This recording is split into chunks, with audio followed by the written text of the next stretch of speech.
Hi, this is Andrew for Geek News Central, and on the desk this afternoon we have the OnePlus 8. This is one of two phones that OnePlus are releasing this April. We've got the OnePlus 8 here, and then there is also the OnePlus 8 Pro. Now I think this will be a very popular phone. I've been a fan of OnePlus for many years, so I'm going to try and review the 8 on its own merits, rather than constantly trying to compare it with the 8 Pro. So if you want to know more, well, check out my other review of the 8 Pro. So let's get started. I've got the 8. OnePlus very kindly sent this to me. I've got a couple of bumper cases, still in its shrink wrap. So let's get it open and see what's inside the box. So just whilst we're doing this, I'm just going to try not to reveal all the IMEI stuff. The 8 Pro will come in two different configurations.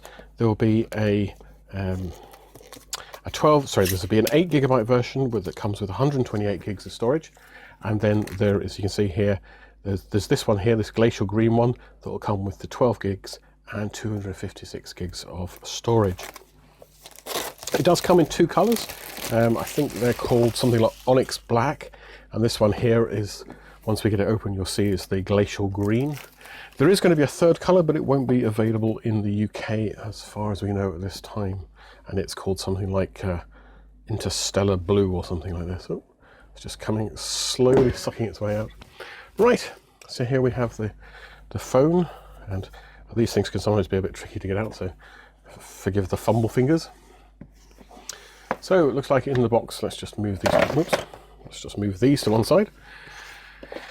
So it looks like in the box we've got the phone itself, we've got the charging cable, and we've got the charger itself. So the new charging is called Warp Charge 30, possibly even Warp Charge 30T if I remember, and it has some pretty impressive charging times. It's supposed to be able to take you from 0 to 50 in a little over 20 minutes, 22 minutes I think when it comes to, and I think we can already see the turquoise colour of the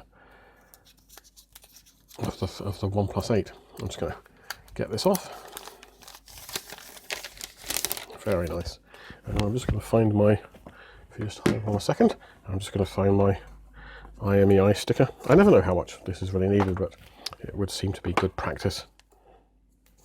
Okay, so here's the phone itself. What we can see immediately from looking around is we've got a triple camera here. We've got our traditional volume buttons here. Along the top, we've got a nice clear top. I do like the colour on this. You know, this glacial green really comes across well. On the side, we've got the famous OnePlus alert slider, so you can swap it between silent and full on and vibrate in between. Got the power button. Down the bottom here, we've got what looks to be the USB-C port, presumably a speaker, perhaps doubles up as a microphone, and then we've also got the SIM tray. And as with most OnePlus devices, it'll take two SIMs, which is great if you're doing business and private. Okay, well, let's power it up. See what happens. Yep, I've just got a bit of a kick there, so there is some charge in it. So it's going to go and start. Just going to move the camera in a wee bit here, so we can see things a little bit better. So just to go through a few details of the phone. So this is a 6.55 inch screen, and as OnePlus talks about it, they talk about their fluid display. It does now have the 90 Hertz refresh rate, so you get a bit of reflection there. And you know, we're not going to be able to see that given the way that I'm recording this, and you're watching it perhaps on your phone, but we'll try and highlight why we see that fluidity and the fast refresh rate. You can also see we've got a front-facing camera here, and it is now what do they call it? I'm having a blank, but it's, instead of having either the teardrop that we might have seen on the certainly on the 6T series, or the pop-up of the 7T Pro or the Pro last time round, we now have a cutout camera. I really must try and remember the proper name for these things. So the screen has really good color accuracy. Some of you might have seen some of the reviews that think probably the Pro got, but even so, the this 10.9 aspect ratio has a fantastic, really good color accuracy, really good gamut, and all those good things. And they talk about a thing called the JNCD. I cannot remember what the JNCD is, but it's around 0.4. So it really means that the color accuracy is great, fantastic reproduction. I did mention briefly that inside we've got this one has the 12 gigs. There is the 8 gigs as well. Other bits that are inside are it's obviously the Qualcomm processor. It uses the if I remember, the 865. Yeah, so it's got the 865 processor inside, which will be pretty nippy for most things. And then if we just take a quick look at the cameras around the back, whoops, as he nearly drops it. As I say, we've got this triple camera system, which I think you can, yeah, there you go, that's probably slightly better. You can kind of see the 3 cameras. And what we've basically got around the back here is that we've got we've got a 60 megapixel ultra wide camera up here. We've got a 48 megapixel main camera, and then we've got a macro camera down here for those close-up shots. So all of them use the main camera has the electronic and or the optical image stabilization, and it uses one of the Sony imaging sensors. I think it's this 48 megapixel one is the IMX586, which sounds very impressive. Frankly, I'm not a pro at these things, but I think it shares the same image processor with the 8 Pro, so we should be getting some pretty decent pictures out of this. The wide angle, it uses, as I say, a 16 megapixel, and it has if you like, an angle of 116 degrees, which is pretty impressive. Basically, the macro lets you take stuff close up, and it has an f-stop of 2.4, so we should be able to get nice close-up pictures of beetles and of plants and things like that. Trying to think what else there is to mention at this point, because probably what I need to do is get signed into this, get it loaded up with my settings, and then we'll talk a little bit perhaps about the wireless connectivity. Okay, well look, I'll be back after I've signed in, and we'll be able to see what this can do. Thanks very much. Okay, so the phone's just continued to set up. There's a few other things we can have a look at whilst that's doing that. So inside the box here, we've got a bit of bump and stuff, shall we say. And get it out of the box. Okay, so there's a quick start guide. There's a bit about SAR values. We also have we have a set of stickers, which are good fun. Some information on EU contacts. Invitation letter, which just says thanks very much for. I've seen it in the OnePlus 8 Pro.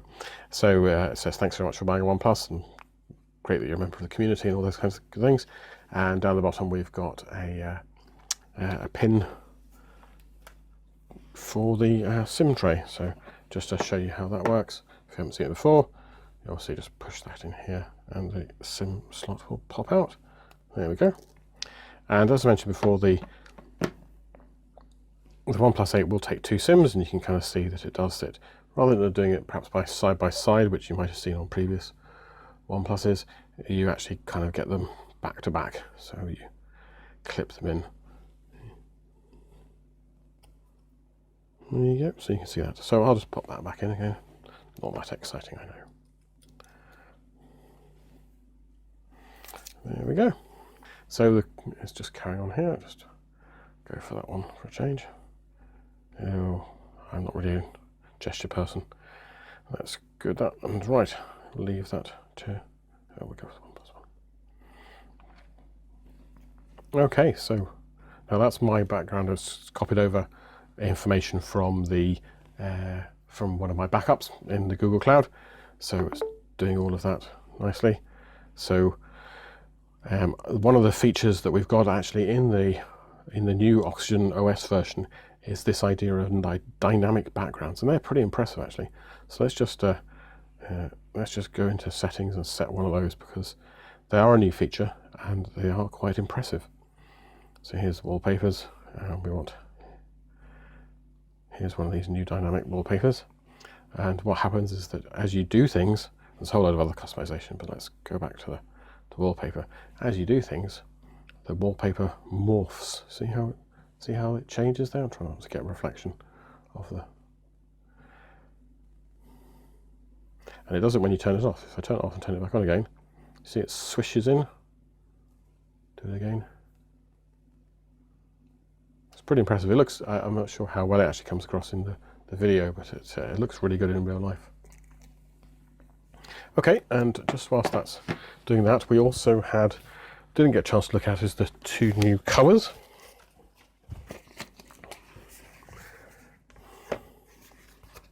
So we've got one that's in a sandstone bumper case, which is obviously designed to complement the glacial green, or glacier green. What is it? Glacial green. Okay, so here we go here.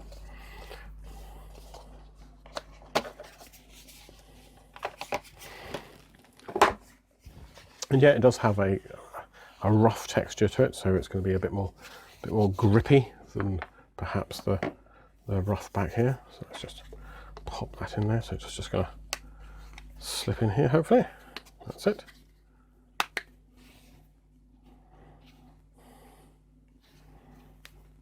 Yeah, well, I mean, certainly the glacial green, the lovely glass back it looks great. But I guess for practicality, you're always going to want to have a cover of some kind. My wife actually just dropped her tablet the other day, and she dropped it from some height, but fortunately it was in a case, fell flat on its back, and then bounced out of the case, but it was fortunately unharmed, which was very lucky. Okay, so this is chuntering away. You can also see we've got a new system update for Oxygen OS, so I'm just going to get it to download that whilst it's doing everything as well. And let's have a look at the nylon bumper case.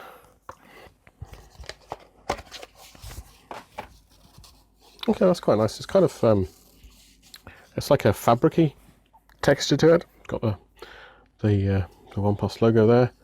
But yeah, it's kind of it's definitely a different feel. It's not sandstone. It's not the Kevlar of some of the other cases. It's actually a kind of cloth texture. I quite like that. Yep, good.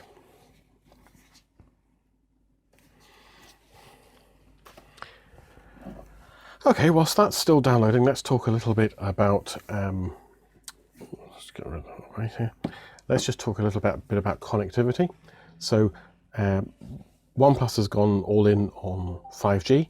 So this phone, the OnePlus, effectively all the phones in the OnePlus 8 series have 5G connectivity. Now, out here in the sticks, well, the suburbs of Belfast, there is no 5G. But it's clearly something which is coming and will be available over the next year or so. So in some ways, OnePlus is future-proofing you for something that you don't have at the minute. And in the same way, you've got Wi-Fi 6 in this, which gives some pretty high data transfer rates. Again, you need to have the hardware to support Wi-Fi 6, so if your router doesn't currently do it, you're not going to see any benefit. Of course, you know, the OnePlus 8 supports, you know, both the Wi-Fi on both the 2.4 and the 5 gigahertz frequencies, so it'll be pretty nippy at home or out and about, regardless. Wi-Fi 6 does bring a number of benefits, particularly for where you're using your phone in something like an arena or a football stadium, where there are lots of people trying to get onto the Wi-Fi at the same time as you are. Okay, well look, let's let this load up all my apps, update the new version of the operating system, Oxygen OS, and then we'll maybe have a look at charging and power and things like that in a minute. For those people who are interested, it does have a battery capacity of, let me just check that. I think it's 4,300 milliampere hours, which is pretty beefy, so should keep you going for a while. But we'll talk about that more in a little bit. Okay, back soon. The new OnePlus 8 comes with a 4,300 milliampere hour battery, which is pretty beefy. It's about 13% more than the battery was in the OnePlus 7T. But even the biggest battery will eventually need to be charged. And this is where the Warp Charge 30T comes into play. Warp Charge is OnePlus's quick charge, fast charge, supercharge, whatever you want to call it. But effectively it's their way of charging phones quickly. In particular, they say that you can get a 50% boost in capacity with just about 22 minutes 22 minutes of charging. So what we're going to do is we're going to check the time. We've currently got 9% on the battery here, and then we're going to kick off a charge with the USB-C. Whoops, let's come back again. So we're just really looking over for this to, there we go, just ticked over to 1907. So let's pop that in here, and it's charging. Hopefully, yeah, up here the little thing. Sorry, I've been painting.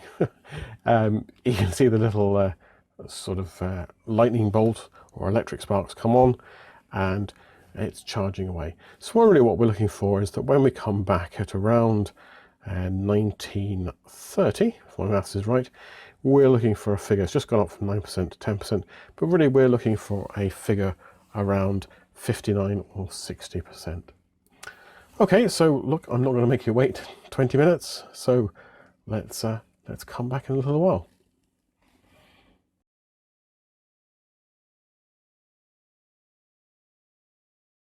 Okay, well, I'm afraid I kind of blew it in that I wasn't quite back here on time. In fact, it's actually had two extra minutes over what we were expecting. So if you imagine originally we had 10%, and we're now actually at 66, just going over to 67%. So it's actually got up an extra 57% in, again, if I remember our timing right, in an extra, about 25 minutes this time, 26 minutes. So I think we can be reasonably confident that the claims that OnePlus are making are actually correct, and you do get pretty much that 50%. I can't prove it, obviously, because I screwed it up, but I think we're reasonably confident we do get that 50% charge in 23 minutes. Pretty impressive.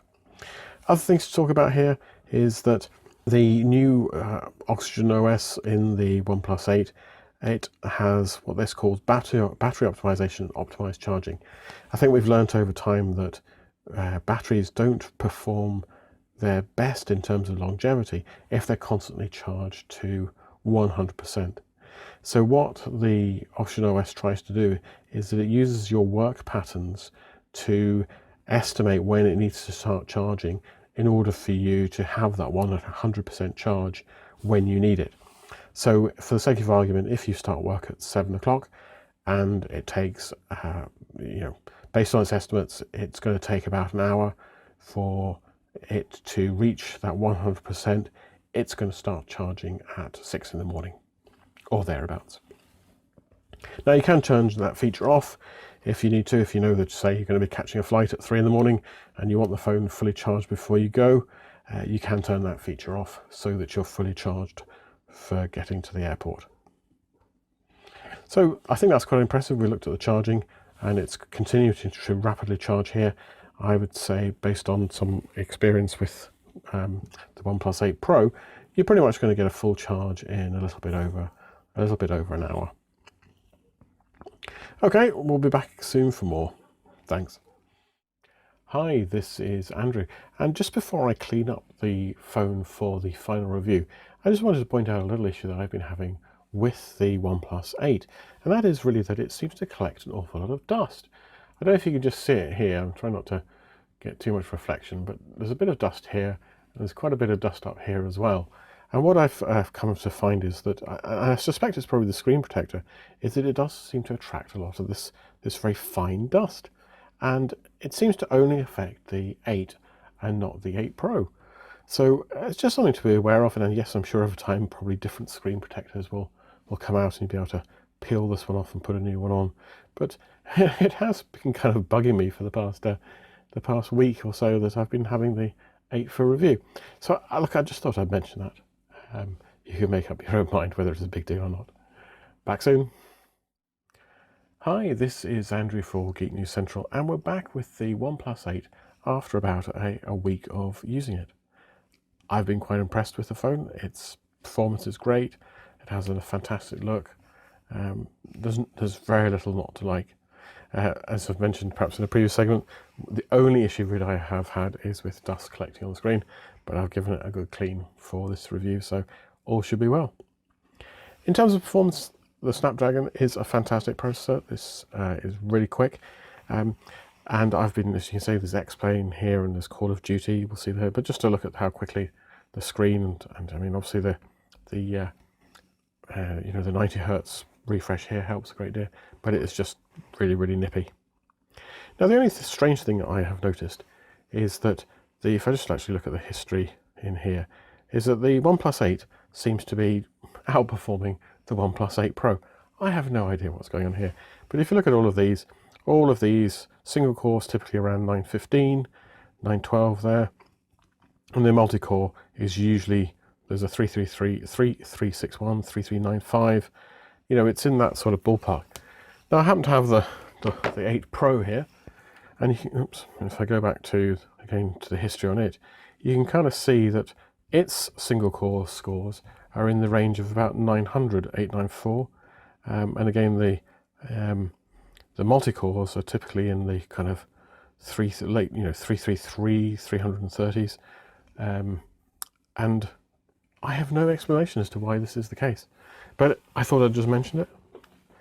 On paper, the Pro should be the faster device, but I'm no expert in benchmarks and that kind of stuff, so it's hard to say what's going on. Games do run really well on the 8, so I shall slot in something in the video in just a second, playing X-Plane and a bit of, I think I've done a bit of Call of Duty, so you can have a look at that. I'm not really good at either of those, so don't expect too much. Okay, so here's a bit of Call of Duty, and don't worry, I'm completely useless at this. And they're on my team, so I better not shoot them. But anyway, hopefully you get an idea of if I could actually do anything, it'd be great. There you go. Oh, I can shoot somebody. Oh no, I can't, because I'm useless. Anyway, hopefully you get an idea of the smoothness of the OnePlus 8. Anyway, I think that's enough of me being embarrassed. Okay, so this is X-Plane. It's a flight simulator type app, and we'll just have a wee look at it just to give you an idea of the capabilities of the OnePlus 8. So I just need to pay attention a little bit here.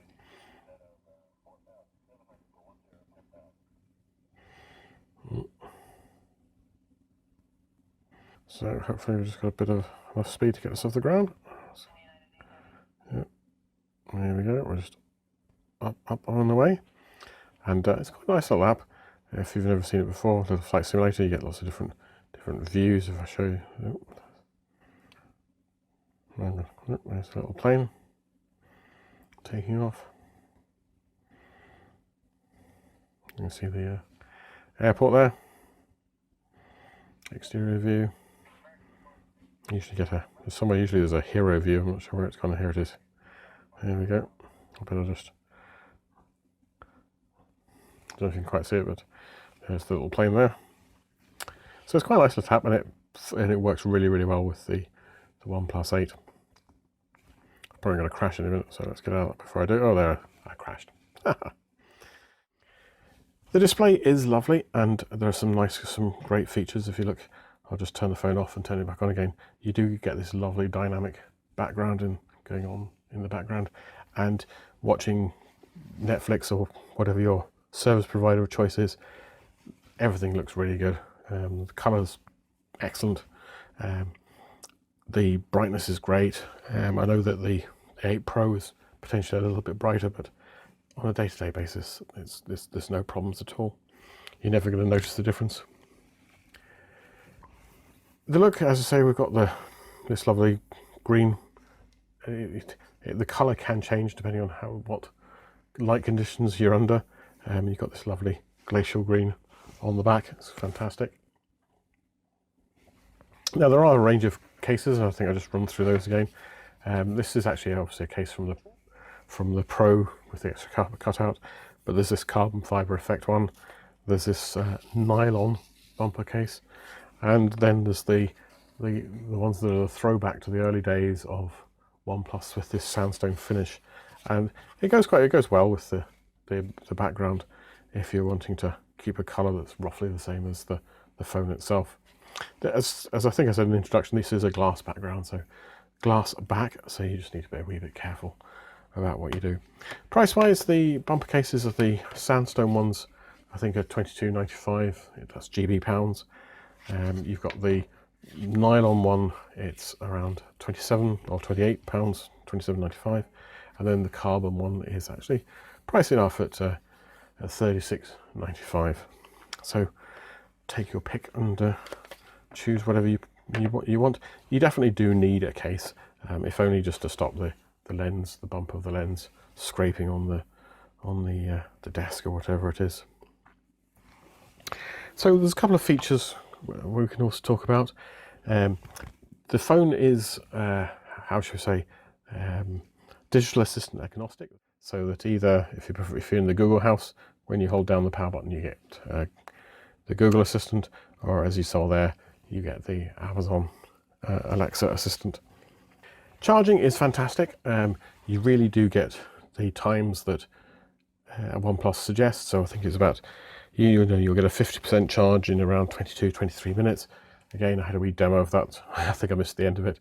But it is impressive, and it has begun to change my behaviour. And so I'm less worried about getting the phone plugged in and charged up overnight, knowing that with a very short period of time I can get it boosted up. So from that point of view, it's great. Absolutely no worries at all, and the warp charge is just so quick, fantastic. In terms of the cameras, I'm not a massive photographer. Probably the technology in the camera outweighs my skill as an operator. And if you go onto my review at Geek News Central, you'll see 3 photographs taken at different positions through the garden that really shows what the camera can capture. I've been pretty impressed with the photos. The reproduction's good, the colours what I expect the colour to be, and I'd say for your average person in the street, it's kind of hard to fault the camera. As with all these things, I mean, the low vision stuff, it's not perfect, but it's pretty impressive. You can definitely see almost more with the camera than you can with the human eye. So from that point of view, it's fairly good. What else? Oh, I mean, Oxygen OS. I mean, it's always got. I mean, you've seen the little swirls there. There's. I mean, it is just, a very light skin on it. Lots of features if you want to try out. So if I just go into settings, you've got your own customizations. So you can choose the various wallpapers. You've seen the dynamic wallpaper there. You can also choose whatever your I can change. You can choose your theme, whether you want a light theme, whether you want a dark theme. So we'll go dark, shall we? So I've never been a big dark fan, but I've actually been quite impressed. I could almost go over to the dark side, as they say. Other features, I don't know whether this. To be honest, I'm not sure whether this is a OnePlus feature or whether this is just an Android 10 feature.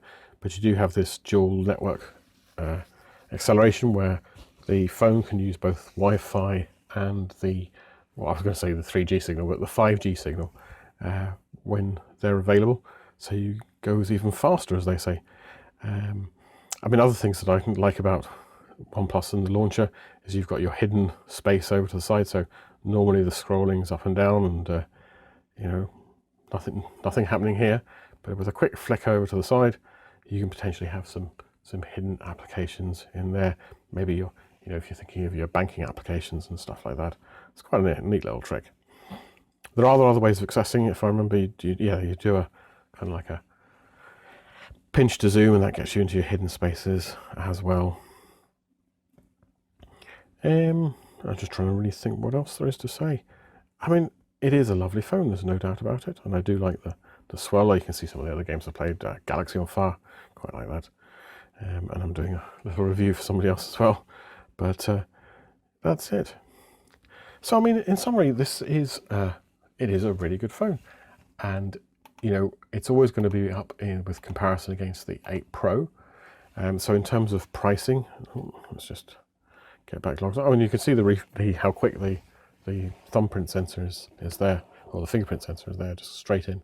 So in terms of pricing, the OnePlus 8 on the 8GB, 128GB ROM version or storage version, that's coming in at just £1 under £600, so it's £599, and that will be available from the 21st of April. In fact, all of the OnePlus 8 phones will be available from the 21st of April. There has been some pre-orders, but the 21st of April is the main date.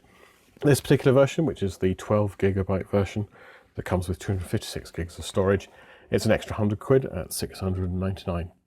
For comparison, the 8 Pro doesn't start until £799, and that's again with the 8GB RAM, 128GB raw storage. And then if you're going to go all paid up for the 12GB Pro version, that's going to be £899, so just over £100 less than £1,000. So it is. I mean, let's not quibble. Both the phones are expensive. The 8 Pro is obviously more expensive than the 8, and if you want your wireless charging, you're going to have to stump up another £69 for the wireless charger. So you're not really looking at much change out of £1,000. Personally, I'd probably be going with the 8. £600 gets you a lot of phone, and it is a bit more expensive than last year's 7T, but it's £200 cheaper than the Pro, and you're getting a phone that is as fast as the Pro. So my inclination would be to fork out for this one and pocket the £200. Oh, there's somebody else has been doing some reviews. So look, this is Andrew for Geek News Central. I think that's going to pretty much wrap it up. Thanks to OnePlus for providing the 8 and the 8 Pro for review. But for now, that's it. Thanks again. Bye.